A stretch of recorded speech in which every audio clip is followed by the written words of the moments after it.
الحمد لله كفى وسلام على عباده الذين اصطفى أما بعد فأعوذ بالله من الشيطان الرجيم بسم الله الرحمن الرحيم إنا فتحنا لك فتحا مبينا ليغفر لك الله ما تقدم من ذنبك وما تأخر ويتم نعمته عليك ويهديك صراطا مستقيما وينصرك الله نصرا عزيزا صدق الله العظيم۔ بزرگان محترم اور ایمان والے مسلمان بھائیوں، یہ سورہ فتح کی 3 آیات کریمہ ہیں جو آپ حضرات کے سامنے ابھی پڑھی گئی۔ گزشتہ کل آپ حضرات نے سنا کہ حدیبیہ کی صلح، اس کے پس منظر میں اللہ تبارک و تعالی نے یہ سورہ فتح اتاری ہے۔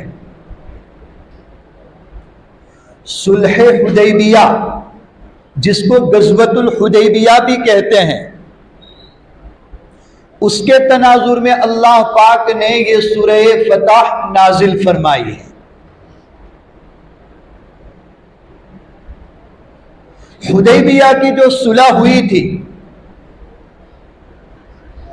اس کے ہونے کی وجہ یہ ہوئی، حدیبیہ کا جو غزوہ ہوا تھا، لڑائی ہوئی تھی، اس کے ہونے کا سبب یہ بنا تھا کہ ہجرت کے 6 سال اللہ کے رسول صلی اللہ علیہ وسلم نے ایک خواب دیکھا کہ خود آپ صلی اللہ علیہ وسلم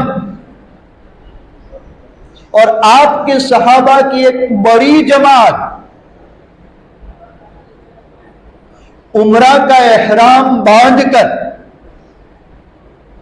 بالکل امن و اطمینان کے ساتھ مکہ میں داخل ہوئی۔ مکہ پہنچ کر تمام نے اطمینان کے ساتھ اللہ کے گھر کا طواف کر کے صفا مروہ کے درمیان سعی کر کے عمرہ بھی ادا کیا۔ اس کے بعد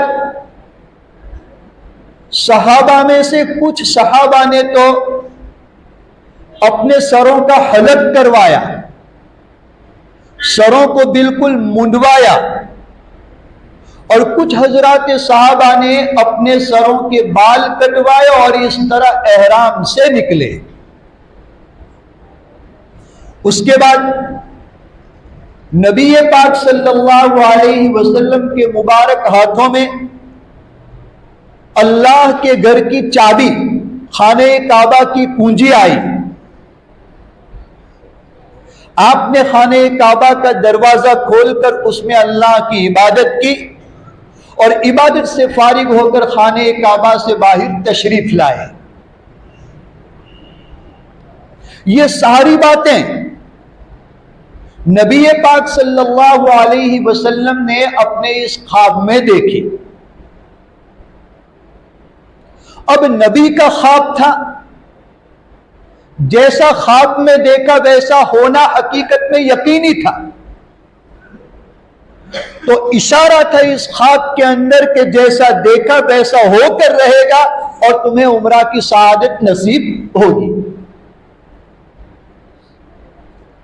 لیکن نبی پاک صلی اللہ علیہ وسلم کے دیکھے ہوئے اس خواب میں وقت کی کوئی تعین نہیں تھی. اس خواب میں کوئی فکس ٹائم نہیں بتلایا گیا تھا کہ اس خواب کی تعبیر کب ظاہر ہوگی، یہ خواب کب پورا ہوگا، اور عمرہ کون سے سال ہوگا، کون سے مہینے میں ہوگا، کون سے دن ہوگا. بس عمرہ نصیب ہوگا، کب ہوگا، اس خواب میں اس بات کی طرف کوئی اشارہ نہیں تھا. لیکن نبی پاک صلی اللہ علیہ وسلم یوں سمجھے کہ اس خواب کی تعبیر اسی سال پوری ہوگی، اور اس خواب میں جو کچھ بتلایا گیا، عمرہ کی سعادت نصیب ہونا، اسی سال عمرہ کی سعادت ہمیں حاصل ہو جائے گی. نبی پاک صلی اللہ علیہ وسلم نے یوں سمجھا. چنانچہ جب صبح اٹھے تو نبی پاک صلی اللہ علیہ وسلم نے رات میں دیکھا ہوا اپنا یہ خواب حضرات صحابہ کو سنایا. اور یہ آپ صلی اللہ علیہ وسلم کا معمول تھا. کبھی کبھی صبح فجر کی نماز کے بعد حضرات صحابہ کو دریافت کرتے کہ رات میں اگر تم میں سے کسی نے کوئی خواب دیکھا ہے تو سناؤ. اگر کوئی اپنا خواب سناتا، مناسب تعبیر ہوتی، نبی پاک صلی اللہ علیہ وسلم بتلاتے بھی. اور بسا اوقات نبی پاک صلی اللہ علیہ وسلم اپنا دیکھا ہوا خواب بھی بیان کرتے تھے. چنانچہ آج کی رات دیکھا ہوا خواب بھی حضرت نبی پاک صلی اللہ علیہ وسلم نے حضرات صحابہ کے سامنے بیان کیا. جیسے ہی حضرات صحابہ نے نبی پاک صلی اللہ علیہ وسلم کا دیکھا ہوا یہ خواب سنا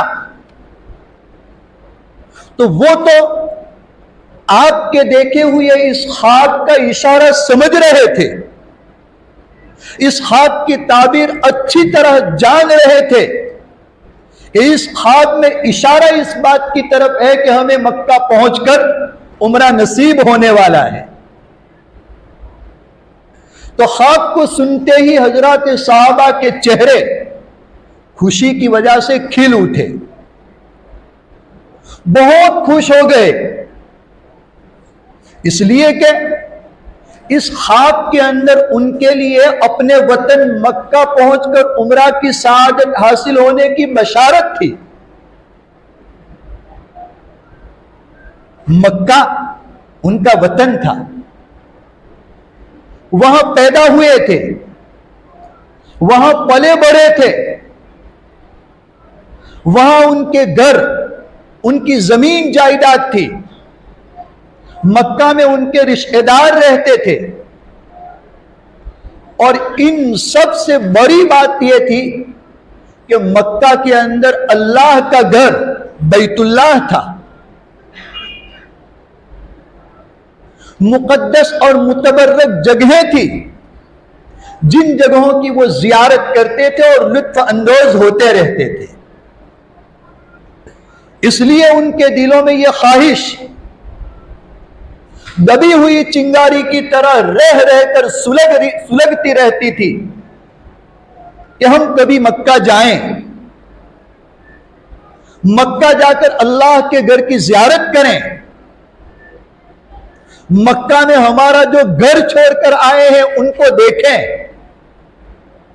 ہماری جو زمین جائیداد ہے ان کے احوال معلوم کریں، ہمارے رشتہ داروں سے ملاقات کریں. آپ ذرا اندازہ لگائیں، ہم میں سے کوئی 15 دن کے لیے عمرہ کے لیے گھر چھوڑ کر جاتا ہے، 40 دن حج کے لیے گھر چھوڑ کر جاتا ہے، چلہ یا 4 مہینے کے لیے گھر چھوڑ کر جماعت میں نکلتا ہے.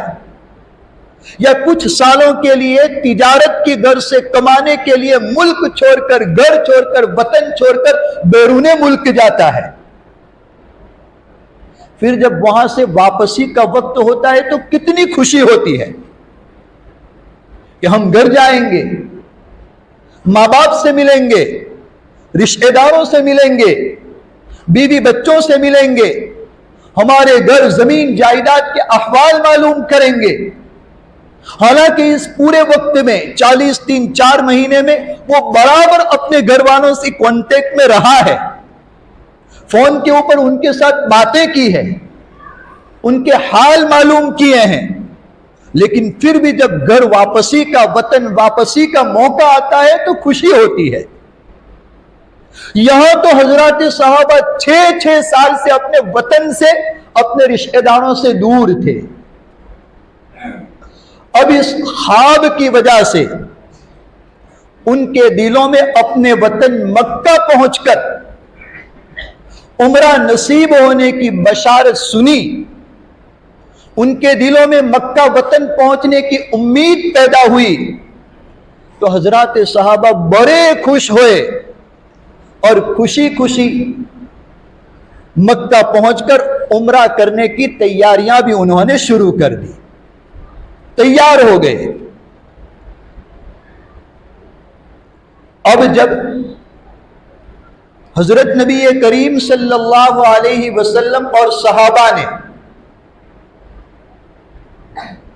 عمرہ کرنے کے لیے مکہ جانے کی اپنی تیاری مکمل کر لی، تو اس سفر کے اندر لڑائی کا، جنگ کرنے کا کوئی ارادہ نہیں تھا، صرف عمرہ کرنا مقصود تھا۔ لیکن پھر بھی سفر صرف عمرہ کا تھا، جنگ کے لیے، لڑائی کے لیے نہیں تھا۔ پھر بھی اس موقع پر حضرت نبی پاک صلی اللہ علیہ وسلم کی دلی چاہت اور خواہش یہ تھی کہ مکہ کے اس سفر میں زیادہ سے زیادہ لوگ ہمارے ساتھ شریک ہوں، جتنے ہو سکے زیادہ سے زیادہ لوگ ہمارے ساتھ مکہ اس سفر میں چلیں۔ کیوں؟ آپ کی یہ خواہش کیوں تھی؟ اس لیے کہ اگرچہ اپنی طرف سے تو لڑائی کا ارادہ نہیں تھا، جنگ کرنا مقصود نہیں تھا، لیکن لڑائی ایک طرف سے تھوڑی ہوتی ہے، سامنے والے کی طرف سے اگر لڑائی ہوتی ہے تو اس موقع پر مزاحمت اور دفاع اپنی طرف سے ضروری ہوتا ہے۔ سامنے والا اگر اپنے آپ کو اگر ڈنڈے مارتا ہے تو کیا کھاتے رہیں گے؟ یہاں اگرچہ اپنی طرف سے لڑائی مقصود نہیں تھی، لیکن مکہ والوں کی طرف سے کبھی بھی یہ امید نہیں کی جا سکتی تھی کہ وہ آپ صلی اللہ علیہ وسلم اور مسلمانوں کو آسانی کے ساتھ مکہ میں داخل ہونے دیں گے اور عمرہ کرنے دیں گے، بلکہ قریش کی طرف سے رکاوٹ ڈالنے کا پورا خطرہ تھا، مکہ کے کافروں کی طرف سے راستہ روکنے کا پورا اندیشہ تھا۔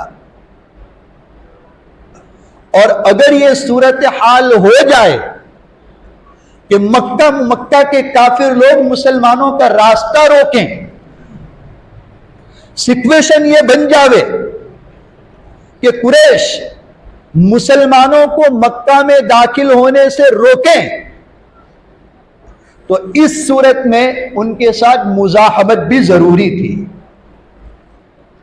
اگر وہ ایسا کریں تو اپنا دفاع کرنے کے لیے، اپنا بچاؤ کرنے کے لیے، اپنے ڈیفنس کے لیے ان کے ساتھ لڑائی کرنا، جنگ کرنا بھی ضروری تھا۔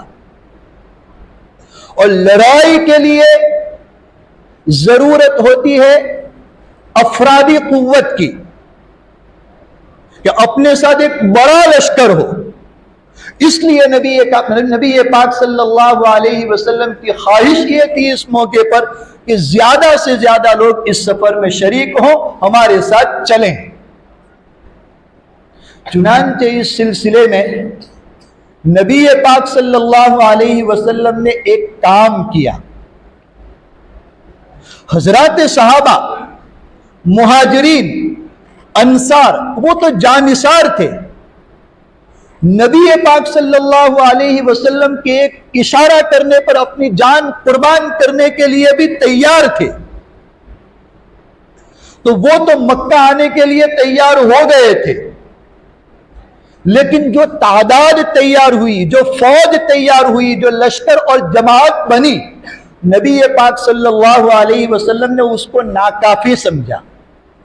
اس لیے مدینہ کے آس پاس میں جو دیہات اور گاؤں تھے، وہاں نبی پاک صلی اللہ علیہ وسلم نے ایک عام اعلان کرایا کہ فلاں مہینے کی فلاں تاریخ میں نبی پاک صلی اللہ علیہ وسلم اور حضرات صحابہ عمرہ کرنے کے لیے مکہ جا رہے ہیں. تم میں سے جو کوئی بھی عمرہ کی غرض سے مکہ جانا چاہتا ہے، ساتھ چلنا چاہتا ہے، وہ چلیں. ان کو بھی دعوت دی کہ تم بھی ہمارے ساتھ چلو، دیہات والوں کو، گاؤں والوں کو.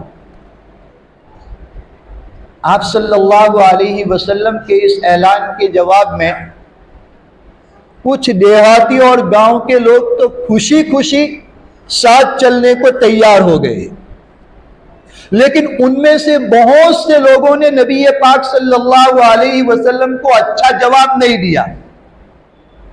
ایسا جواب دیا جس میں سے بدگمانی ٹپک رہی تھی. سامنے تو نہیں کہا، لیکن آپس میں ایک دوسرے سے باتیں کرتے ہوئے انہوں نے کہا کہ یہ محمد صلی اللہ علیہ وسلم اور ان کے ساتھی تو ہم کو مکہ والوں سے لڑوانا چاہتے ہیں، اور مکہ والے تو بڑے طاقتور ہیں، ان کے پاس تو بہت زیادہ اور پاورفل ہتھیار موجود ہیں، ان کے ساتھ لڑوا کر یہ لوگ ہم کو مروانا چاہتے ہیں. اگر ان کی ہمارے ساتھ جنگ ہو گئی تو ہم زندہ واپس نہیں آ سکیں گے، اس لیے ہم تو عمرہ کرنے کے لیے ساتھ نہیں آئیں گے. یہ کہہ کر کے انہوں نے ساتھ چلنے سے منع کر دیا. لیکن پھر بھی مہاجرین جو صحابہ تھے، جو انصاری صحابہ تھے، اور آس پاس کے دیہات میں خوشی خوشی تیار ہونے والے جو لوگ تھے، ان سب کو ملا کر ایک کافی تعداد بن گئی تھی، جو تعداد زیادہ تر حدیثوں میں 1400 بتلائی گئی ہے. 1400 کی ایک بڑی جماعت عمرہ کرنے کے لیے آپ صلی اللہ علیہ وسلم کے ساتھ تیار ہو گئی. اوپر یہ بات بتلائی گئی کہ یہ سفر صرف اور صرف عمرہ کے ارادے سے ہو رہا تھا، اس لیے پہلے ہی حضرات صحابہ کے سامنے نبی پاک صلی اللہ علیہ وسلم نے قولاً بول کر یہ وضاحت کر دی کہ ہم صرف عمرہ کرنے کے لیے جا رہے ہیں. یہ بات پہلے ہی صاف کر دی کہ ہمارا مقصد اللہ کے گھر کی زیارت کرنا ہے، لڑائی کرنا ہمارا مقصد نہیں ہے. پھر جو تیاری کی، وہ تیاری بھی اسی مقصد کو سامنے رکھ کر کی گئی. مسلمانوں نے زیادہ ہتھیار اپنے ساتھ نہیں لیے. لڑائی کے لیے تو بہت زیادہ ہتھیاروں کی ضرورت ہوتی ہے، تیروں کی ضرورت پڑتی ہے، نیزوں کی ضرورت پڑتی ہے، لیکن یہ سارے ہتھیار مسلمانوں نے اس سفر میں اپنے ساتھ نہیں لیے، بلکہ ہر صحابی نے، ہر مسلمان نے اپنے ساتھ ایک ایک تلوار لی، اور وہ بھی کھلی نہیں. جیسے جنگ کرنے کے لیے نکلتے ہیں، لڑائی کے لیے نکلتے ہیں، تو تلوار ہاتھ میں کھلی ہوتی ہے.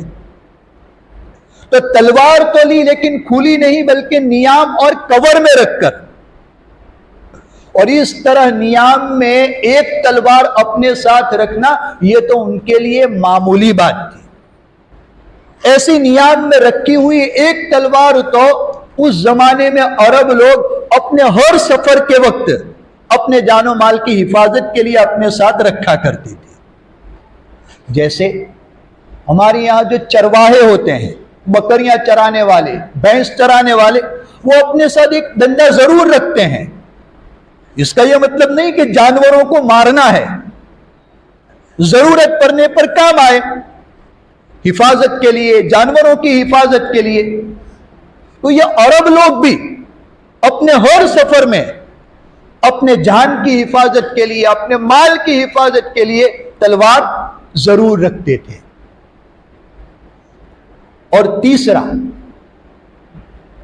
اس سفر کے لیے انتخاب نبی پاک صلی اللہ علیہ وسلم نے ذوالقعدہ کے مہینے کا کیا، جو حرمت والے 4 مہینوں میں سے ایک مہینہ ہے۔ 4 مہینے ہیں، ذوالقعدہ، ذوالحجہ، محرم، یہ 3 مسلسل، اور ایک رجب کا مہینہ۔ یہ 4 مہینے اشہر حرم کہلاتے ہیں، حرمت والے مہینے، عظمت والے مہینے، قدر والے مہینے۔ ان 4 مہینوں کی عرب لوگ زمانے جاہلیت میں بھی بڑی تعظیم کرتے تھے، ان 4 مہینوں کا احترام کرتے تھے۔ یہ 4 مہینے ان کی یہاں جنگ بندی اور سیز فائر کے مہینے تھے۔ اگر کوئی لڑائی پہلے سے چل رہی ہے اور لڑائی کے درمیان ان مہینوں میں سے کوئی مہینہ آ جاتا تو جاہلیت میں بھی عرب لوگ اس لڑائی کو بند کر دیتے تھے، چہ جائے کہ اس مہینے میں کوئی لڑائی شروع کرے۔ تو آپ صلی اللہ علیہ وسلم نے اس سفر کے لیے ذوالقعدہ کے مہینے کا انتخاب کیا۔ کیوں؟ یہ 3 کام کیے۔ ایک تو بول کر بتلا دیا کہ لڑائی کرنا ہمارا مقصد نہیں ہے۔ دوسرا، ہتھیار اپنے ساتھ نہیں لیے۔ اور تیسرا، اس سفر کے لیے انتخاب ذوالقعدہ کے حرمت والے مہینے کا کیا۔ یوں کر کے نبی پاک صلی اللہ علیہ وسلم نے سب کو یہ پیغام دے دیا، یہ سندیش اور میسیج دے دیا کہ ہم اس سفر کے لیے نکل رہے ہیں، لیکن ہمارا یہ سفر عمرہ کا سفر ہے، جنگ اور لڑائی کا سفر نہیں ہے۔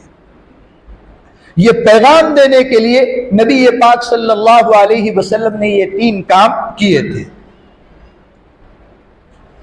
یکم ذوالقعدہ، یعنی ذوالقعدہ مہینے کی پہلی تاریخ تھی اور پیر اور سوموار کا دن تھا۔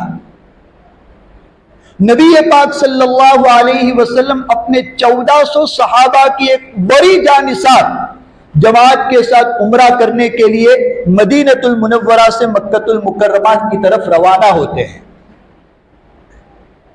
ذوالقعدہ کی پہلی تاریخ اور سوموار کا دن تھا، اور آپ صلی اللہ علیہ وسلم کے ساتھ اپنے 1400 جانثار صحابہ تھے، اور مدینہ سے بغرض عمرہ مکہ کی طرف روانہ ہوتے ہیں۔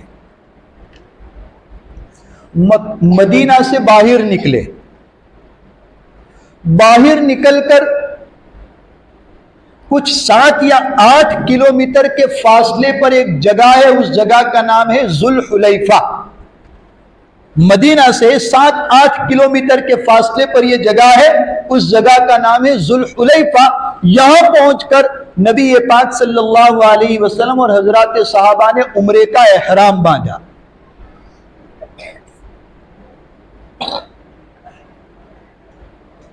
یہ ذوالحلیفہ، اس علاقے کو آج کل آبار علی بھی کہتے ہیں، ابیار علی بھی کہتے ہیں، بیر علی بھی کہتے ہیں، لیکن یہ کچھ پرانے نام، یہ نام بھی کچھ پرانے ہیں۔ ذوالحلیفہ تو یہ تو سب سے پرانا نام، نبی پاک صلی اللہ علیہ وسلم کے زمانے میں اس علاقے کا نام تھا، اور کچھ زمانے پہلے یہ نام تھے، آبار علی تھے، یا بیر علی تھا نام، یا ابیار علی تھا، اور آج کل اس کا مشہور نام مسجد علی ہے۔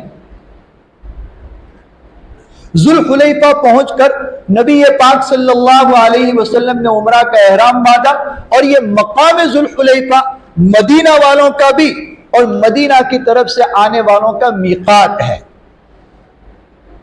اب یہاں ضروری سمجھتا ہوں کہ احرام اور میقات یہ جو دو لفظ ہیں ان کا صحیح مطلب آپ کو سمجھا دوں، اس لیے کہ یہ حدیبیہ کا واقعہ برائے واقعہ مقصود نہیں ہے کہ ایک کان سے سنا دوسرے کان سے نکال دیا، بلکہ واقعہ سنانے کا کوئی بھی واقعہ ہو، مقصد یہ ہوتا ہے کہ اس میں جو سیکھنے اور جاننے کی بات آئے اس کو ہم سیکھیں، جو سمجھنے کی بات آئے اس کو سمجھیں، اور جو عمل کرنے کی بات آئے اس کو عمل کر کے اپنی زندگی میں اتاریں، اس لیے واقعات سنائے جاتے ہیں۔ احرام اور میقات یہ دو لفظ مسائل کی کتابوں میں حج اور عمرہ کے چیپٹر سے تعلق رکھتے ہیں۔ احرام کا مطلب کچھ لوگ کیا سمجھتے ہیں؟ حج اور عمرہ کے موقع پر سیلے ہوئے کپڑوں کو اتار کر جو دو چادریں اوڑھ لیتے ہیں اوپر اور نیچے، ان دو چادروں کو احرام سمجھتے ہیں۔ ٹھیک ہے، یہ احرام کے کپڑے ہیں، احرام کی چادریں ہیں، لیکن احرام باندھنے کا یہ مطلب نہیں کہ آپ نے سیلے ہوئے کپڑوں کو اتار کر کے یہ دو چادریں پہن لی، یہ احرام کا مطلب نہیں ہے۔ احرام کا مطلب ہوتا ہے نیت کر کے لبیک کا کلمہ پڑھنا، تلبیہ جس کو کہتے ہیں، لبیک اللہم لبیک۔ کوئی حج کے لیے جا رہا ہے، عمرہ کے لیے جا رہا ہے، تو نیت ضروری ہے، نیت نہیں ہوگی تو حج اور عمرہ صحیح نہیں ہوگا۔ تو حج اور عمرہ کے صحیح ہونے کے لیے نیت کرنا ضروری ہے، اور نیت نام ہے دل کے ارادے کا۔ دل میں یہ پختہ ارادہ کرے کہ میں عمرہ کے لیے جا رہا ہوں، میں حج کے لیے جا رہا ہوں، یہ نیت۔ اور نیت کرنے کے بعد تلبیہ، لبیک اللہم لبیک لا شریک لک لبیک، یہ جو پورا کلمہ ہے اس کو پڑھنا۔ نیت اور تلبیہ ان دونوں کے مجموعے کا نام ہے احرام باندھنا۔ احرام یہ جو لفظ ہے ڈکشنری کے اندر اس کا معنی ہوتا ہے اپنے اوپر کچھ چیزوں کو حرام کرنا۔ تو چونکہ عمرہ کی نیت ہو جاتی ہے، حج کی نیت ہو جاتی ہے اور تلبیہ پڑھ لیتا ہے انسان، تو اس کے بعد کچھ وہ چیزیں جس کو انجام دینا اس کے لیے حلال تھا، جائز تھا، نیت اور تلبیہ پڑھنے کے بعد وہ حرام ہو جاتی ہے، اس لیے نیت کرنے اور تلبیہ پڑھنے کو احرام ماننا کہا جاتا ہے۔ جیسے ناخن تراشنا، بالوں کو کاٹنا، سیلے ہوئے کپڑوں کو پہننا، یہ سب کام اس کے لیے حلال ہے، جائز ہے، لیکن نیت کر لیتا ہے، تلبیہ پڑھ لیتا ہے، اس کے بعد یہ سارے کام حرام ہو جاتے ہیں، یہ پابندیاں عائد ہو جاتی ہے، اس لیے نیت کرنا اور تلبیہ پڑھنے کو احرام باندھنا کہا جاتا ہے۔ تو احرام باندھنے کا صحیح مطلب یہ ہے حج یا عمرہ کی نیت کر کے تلبیہ پڑھنا۔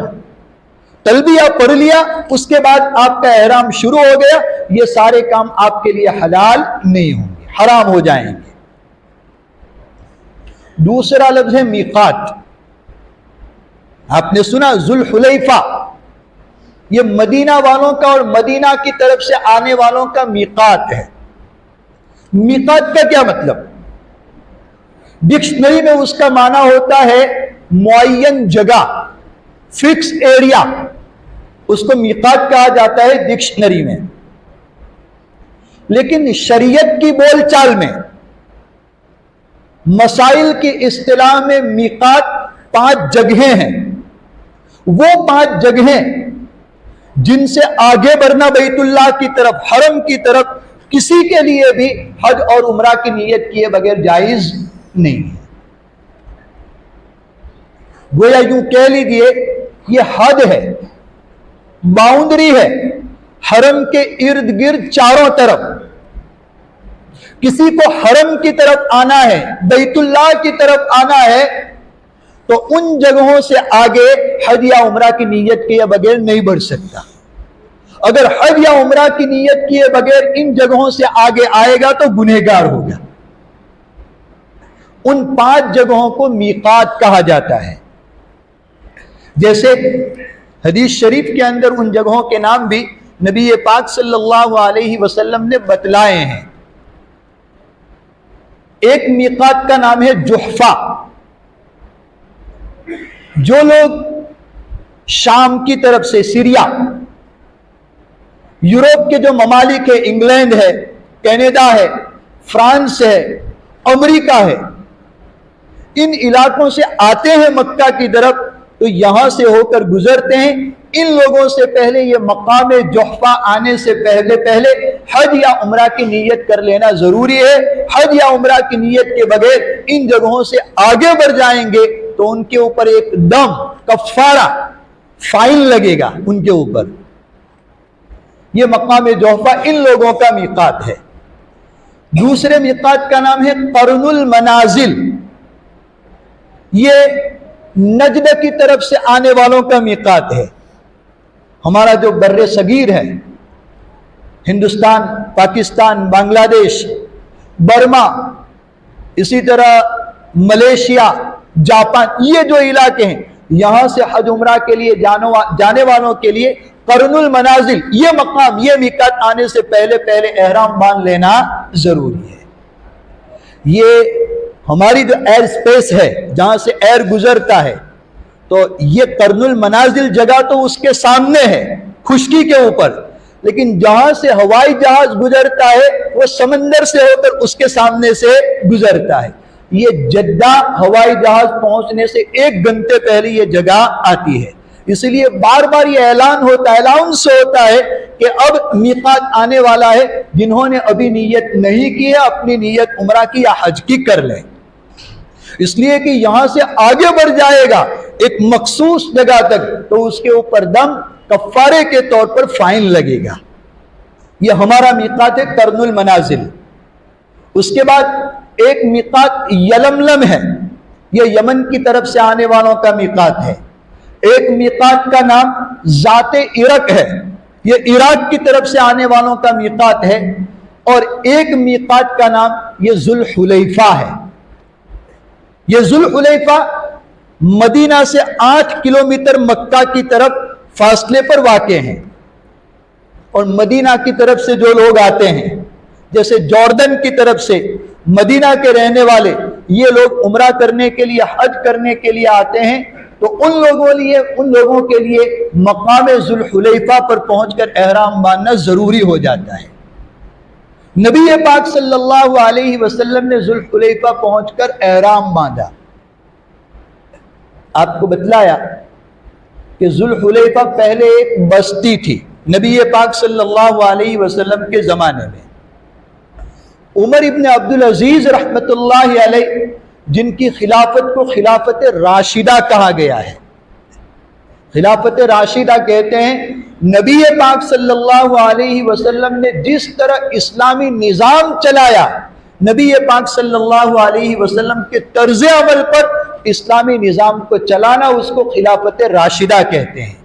ایسا نظام آپ صلی اللہ علیہ وسلم کے بعد حضرت ابوبکر، عمر، عثمان، علی رضوان اللہ تعالی علیہ اجمعین، ان سب نے چلایا تھا، اس لیے ان 4 حضرات کی خلافت کو خلافت راشدہ کہا جاتا ہے، اور ان چاروں کو خلفائے راشدہ کہا جاتا ہے۔ ان کے بعد عمر ابن عبدالعزیز کے بارے میں کہا گیا ہے کہ انہوں نے اپنی خلافت سلطنت اسلامیہ نبی پاک صلی اللہ علیہ وسلم کے طرز پر چلائی تھی، لہذا ان کی خلافت کو بھی خلافت راشدہ کہا گیا ہے۔ عمر ابن عبدالعزیز نے اپنے زمانے خلافت میں مقام ذوالحلیفہ پر ایک چھوٹی سی مسجد بنائی تھی۔ پھر سعودی حکومت آئی تو انہوں نے اس مسجد کو بہت وسیع اور بڑا کر دیا، اور اسی مسجد کو مسجد علی نام دے دیا گیا ہے۔ اب جو لوگ عمرہ کرنے کے لیے جاتے ہیں وہ لوگ جانتے ہیں، اگر گئے ہیں تو اگر مدینہ پہلے اترنا ہے عمرہ کے لیے، جدہ کے بجائے مدینہ پہلے لے جاتے ہیں، تو ان کو اگر عمرہ کرنے کے لیے آنا ہے تو مسجد علی آنا پڑتا ہے، اور مسجد علی سے وہ لوگ احرام باندھ کر مکہ جا کر عمرہ ادا کرتے ہیں۔ نبی پاک صلی اللہ علیہ وسلم نے اسی مقام سے اپنے عمرہ کا احرام باندھا تھا۔ مکہ میں ذوالحلیفہ پہنچ کر آپ صلی اللہ علیہ وسلم نے عمرہ کی نیت کی، تلبیہ پڑھا، اور اس کے بعد ہدی کے جو جانور تھے، ہدی کے جانوروں کا اشعار کیا، تقلید کی۔ اب یہ بات کہ جانوروں کا اشعار کرنا، تقلید کرنا، یہ بھی سمجھنے کی بات ہے۔ اشعار کرنا کس کو کہتے ہیں، تقلید کرنا کس کو کہتے ہیں، انشاءاللہ آئندہ کل ہم یہ بات سنیں گے۔ اللہ ہم سبوں کو عمل کی توفیق عطا فرمائے۔